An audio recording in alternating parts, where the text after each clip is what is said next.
I have to say this is true, yes. I recently saw Bill Oddie holding an elephant's trunk outside Parliament. What was all that about? I love that. You're absolutely right, but you know something, I don't want to disillusion you in any way, but it wasn't a real elephant. No, it was a very nice lady who's organising a campaign to try and cope with, stop the poaching of elephants for ivory. And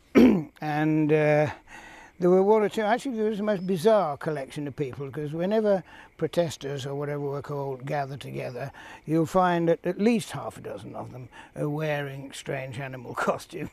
And in that one, I think we had 5 elephants, a tiger, and an orangutan, and I own a gorilla, yes. So I had to send the gorilla and the orangutan and the tiger away and said, I'm sorry, this is about elephants, all right?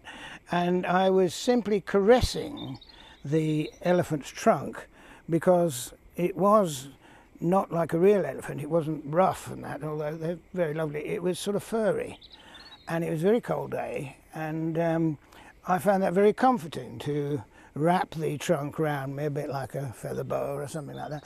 And I like to think, in fact I can honestly say though, it was so cold, that's the only time I've ever envied the people inside elephant costumes.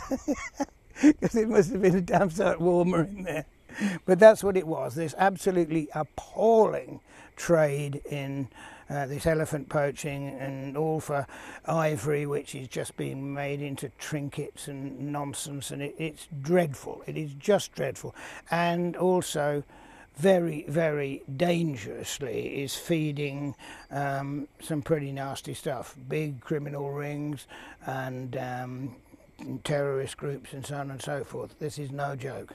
This is no joke, and we could lose elephants completely if this carries on. There's been a meeting about it in London not too long ago, last week basically. It depends on you seeing this, doesn't it? But it wasn't long ago, it was in February. Heaven knows what was actually decided there. Things were said and a lot of nodding went on, but I haven't heard any decisions. But they're going to be difficult ones, because it's not a battle, it's a war.